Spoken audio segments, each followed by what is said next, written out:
Cher public, nous vous invitons à prendre place confortablement et à fermer la sonnerie de votre téléphone cellulaire. En cas d'incident, veuillez repérer les sorties de secours les plus près de vous. Bon divertissement. 1, 2, 1, 2. OK, c'est bon, on peut y aller. Sophie Durocher. Elle met en scène les arts, la culture et la société. Une représentation pas comme les autres. Sophie Durocher.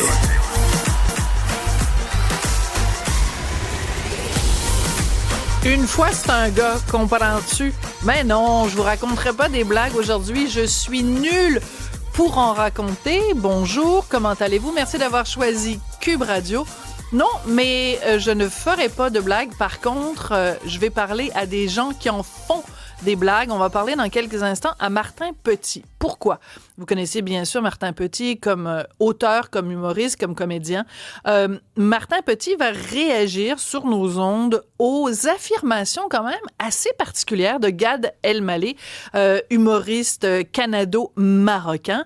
Vous vous souvenez donc en 2017, gros boom dans le milieu de l'humour, des allégations comme quoi Gad Elmaleh avait copié des blagues d'humoristes américains et d'humoristes québécois. On n'avait pas entendu depuis, au cours des 7 dernières années, on n'avait pas entendu Gad Elmaleh vraiment de façon frontale réagir à ces allégations-là. Or, il l'a fait au cours des dernières heures dans une entrevue accordée à Radio-Canada et dans une entrevue accordée à notre collègue Stéphane Bureau. Ça se retrouve sur son balado qui s'intitule Contact et que vous allez pouvoir retrouver sur Cube Radio. Alors, j'avais très envie d'entendre ce que Martin Petit avait à dire là-dessus. Il est au bout de la ligne. Bonjour, Martin. Bonjour, Sophie.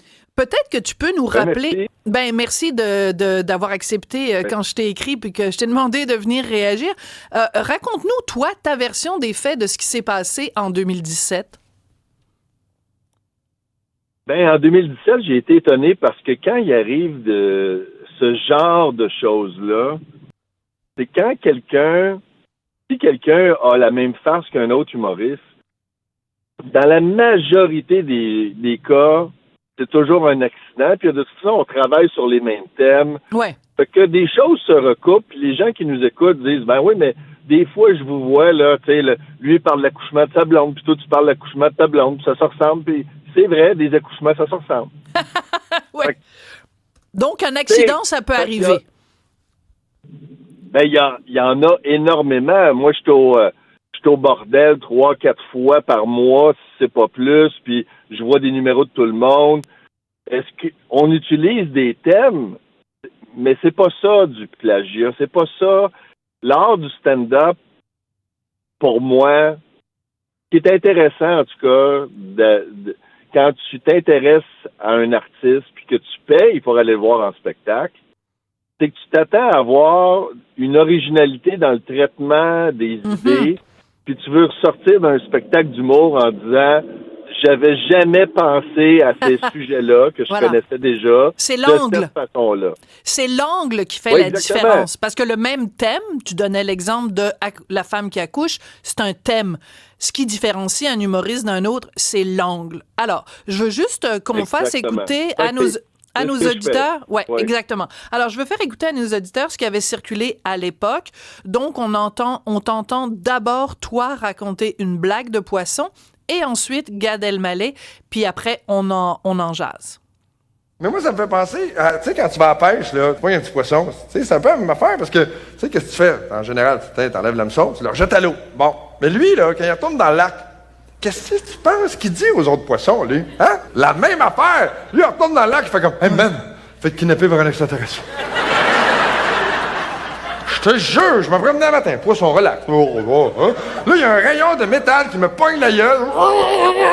Là, ça m'amène dans un vaisseau d'aluminium qui flotte sur l'eau, qui est une technologie que je ne comprends pas, OK? Ce que je veux dire par là, les amis, c'est que le poisson qui s'est fait pêcher puis relâché, c'est à lui que revient la responsabilité d'aller voir les autres poissons et de les avertir et de leur dire « Les gars, ils m'ont défoncé la gueule !» Non, j'étais en train de nager, tranquille. J'ai vu un verre de fou furieux, j'avais faim, j'ai rien mangé de la journée, putain. C'est quoi, j'ai mordu dedans, Mon frère, c'est montagne de ses vitesses. Alors, aujourd'hui, non, on le voit, l'angle est vraiment quasiment le même. Aujourd'hui, donc, dans 2 entrevues, Gad Elmaleh dit « Oui, je reconnais, j'ai copié des humoristes américains, mais pas des humoristes québécois. » Qu'est-ce que tu réponds, toi, Martin, à Gad Elmaleh? Ben, moi, j'avais l'impression qu'il avait avoué, parce que je l'ai vu en entrevue au Québec dire qu'il était... Quand il était à l'université, quand il était étudiant à Montréal, il venait dans les soirées d'humour au Café Campus où Louis-José commençait, où moi j'animais, François Morancy. Je l'ai vu toutes nous nommer. Là. Je l'ai vu en entrevue dire j'allais voir Martin Petit, j'allais voir François Morancy, j'allais voir Maxime Martin. Fait que je sais qu'il était dans la salle dans les années où je faisais exactement ce matériel-là. Donc, pour moi, c'est un aveu de dire, bon, c'est ça, une fois qu'il s'est ramassé en France, puis le problème en début de carrière, puis le problème particulier de la France, c'est que quand tu commences à pogner, les gens ils te disent ouais, c'est intéressant, peux-tu me faire un autre numéro? Ah! Quand tu commences dans Relève, le 2e numéro, tu l'as peut-être pas, là. Fait que c'est tentant de dire hey, mais je suis pas moi j'ai un avantage, j'ai passé 3 ans à Montréal à retenir des soirées d'humour. J'ai un vague souvenir de ce que tout le monde faisait. Et là, soudainement, là, il y a des références à Martin Matt, à Louis-José, à moi et à plein d'humoristes américains pour nourrir la machine en France. Puis je comprends, ça s'est fait à un moment où il y avait quelque chose qui n'existe pas et qui s'appelle Internet. Et voilà. Mais Tout ça s'est fait avant Internet. Malheureusement, pour Gad Elmaleh, Internet est arrivé. Et là, Internet n'oublie pas non plus. Fait que je trouve ça, quand il voulu appeler Martin Matt, je sais pas pourquoi il a pas, pendant la pandémie, il avait pas eu trouvé le temps de m'appeler moi, mais moi, je l'ai vu faire la version de mon numéro en anglais même, parce qu'il a essayé de faire ça aux États-Unis. Puis aux États-Unis, plus qu'en France, c'est inacceptable. Chez un stand-up, il y a un code d'honneur qui existe peut-être pas en France. Mais le stand-up a été inventé aux États-Unis et il y a, Sophie, un code d'honneur incroyable aux États-Unis. Si tu copies quelqu'un, c'est terminé dans le milieu, en tout cas. Tu peux pas avoir le respect de tes camarades, puis t'es rejeté du milieu. C'est très, très difficile de dépasser cette étape-là si tu traînes la réputation de quelqu'un qui fait sur scène du stock de d'autres personnes. Ouais. En France, je suis obligé de dire, parce que j'ai participé à des festivals en France, que Gad Elmaleh, c'est pas... T'enlèves rien à ce qu'il a fait, mais dans la culture de l'humour français, ce n'est pas le seul qui venait à Montréal au Festival Juste pour rire noter des jokes. Peux-tu nous donner d'autres noms? Pendant 7 ans en France. Oui, peux-tu nous donner d'autres noms? Oui, Roland McDan. Moi, j'étais dans un festival d'humour en Suisse. J'étais avec les RBO. Puis on voit Roland McDan faire 10 minutes de jokes de Pierre Légaré. Mais pas une joke de Pierre Légaré, que des jokes de Pierre Légaré. Ouch! C'était en 1996. Donc, on était avant Internet. Puis Roland McDan le fait pas comme du nouveau matériel. Fait qu'il roule du stock de Pierre Légaré. Puis l'été d'avant, il était au Festival Juste pour rire. Fait que il y a des Français qui venaient au festival puis qui profitaient de l'écart d'un océan pour voler du matériel aux Québécois. Il y a quelque chose d'un peu... à la limite, c'est ça. On va aller voir la petite gang de Québécois d'imbéciles là, que personne connaît. On va leur voler leur meilleur matériel. Puis nous autres, on va... Et c'est très payant en France. Il y a 60 millions de personnes. Fait qu'un gag vaut 10 fois plus qu'un gag peut valoir pour nous. T'sais. Donc, je ne sais pas combien d'argent ils ont fait avec ça. Mais malheureusement, dans le cas de Gad Elmaleh, il ne peut pas revenir en arrière. Ce qui a été fait a été fait. Il a sa réputation. J'y souhaite que son spectacle soit composé de stock original. C'est sûr qu'il ne peut plus faire ça. Puis je sais qu'il engage des gars comme Sylvain Larocque, même ici, pour écrire ses jokes. Je sais qu'il a besoin d'auteurs. Mais c'est ça le plaisir. Après ça, le public choisit. Absolument. Mon but, c'est pas qu'il y ait personne qui aille voir Gad Elmaleh. J'y souhaite tout le succès du monde. Ça n'a pas marché aux États-Unis, son affaire.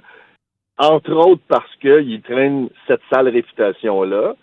Puis ça va y coller toute sa vie de stand-up. Tu sais, nous autres, les stand-up, notre rêve, c'est que les gens rient devant nous quand on fait des jokes, mais pas dans notre dos. Dans son cas, on va être obligé de traîner ça toute sa vie. Là. Voilà, c'est très bon, c'est une très bonne ligne. Les gens vont rire de lui dans son dos. Je voudrais quand même faire écouter un petit extrait donc de notre ami Stéphane Bureau qui interroge Gad Elmaleh. Et donc, voici ce que Gad Elmaleh avait à dire.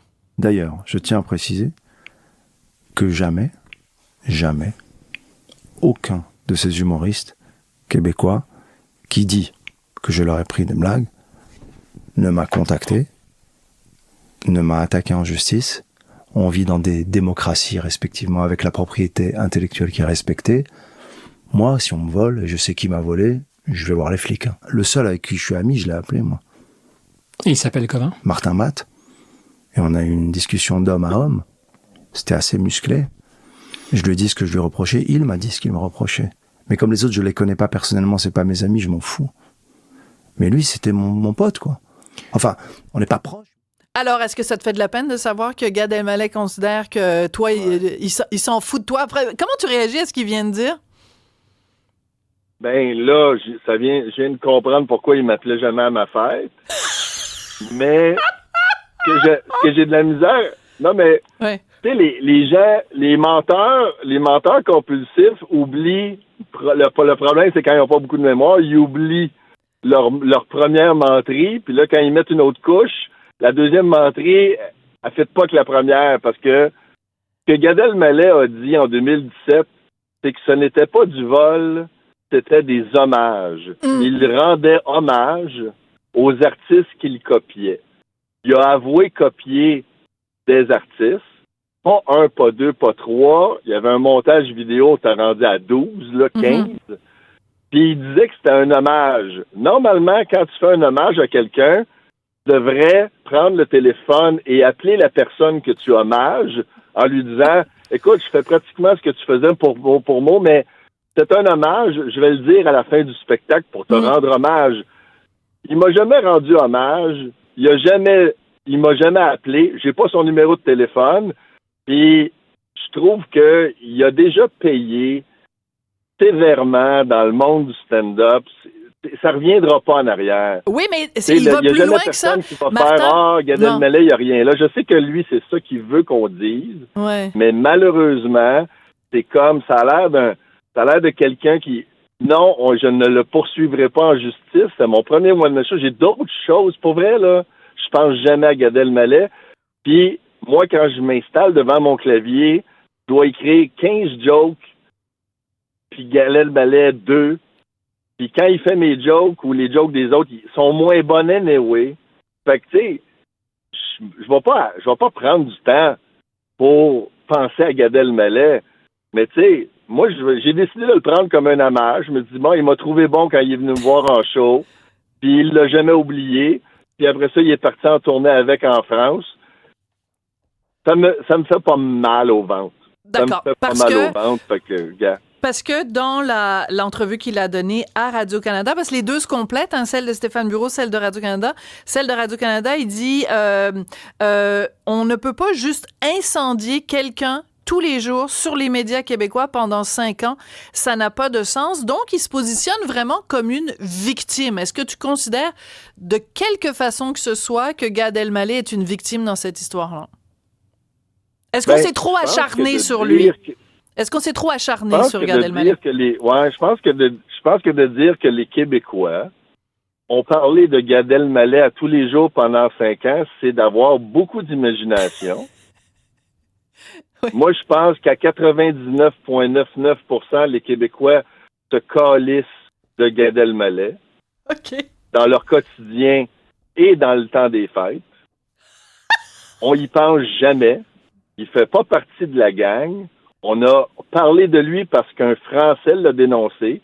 Ce ne sont pas des Québécois qui se sont acharnés à prouver qu'il était un copieur. C'est vrai. C'est un Français de France qui a caché son identité parce qu'il avait peur des représailles de Gad Elmaleh. Fait que Gad Elmaleh a fait suffisamment peur à du monde pour que les gens se cachent pour le dénoncer. Tu sais, c'est 2 poids, 2 mesures. Puis après ça, il n'y a plus personne qui parle de Gad Elmaleh, jamais. Fait qu'est-ce que je me suis acharné avec Louis-José, Mike Ward et Martin Matt? Jamais. Je me rappelle pas d'avoir initié cette conversation-là. Je pense qu'il devrait retenir il comprend le québécois, il sait ce que ça veut dire t'en calisser. C'est ça la vérité. Ben écoute, tu nous as donné une très bonne citation. Je pense qu'il va un petit peu s'étouffer dans sa cravate quand il va voir ça. Et puis, tu sais que maintenant, sur Google Traduction, on peut faire traduire des propos qui ont été tenus en québécois, les faire traduire en français de France. Alors, il pourra, si jamais il se souvient pas, si jamais il a oublié, il pourra faire traduire On s'en calisse de Gad Elmaleh au Québec. Il pourra faire traduire ça en français parisien. Merci beaucoup, Martin Petit. C'est très apprécié que tu aies pris le temps de nous parler aujourd'hui pour réagir à ces propos de Gad Elmaleh qui, incidemment, tiens, comme c'est drôle, sera en spectacle au Québec le 10 décembre. Merci beaucoup, Martin. Voilà, salut à tout le monde. Merci. Bonne journée.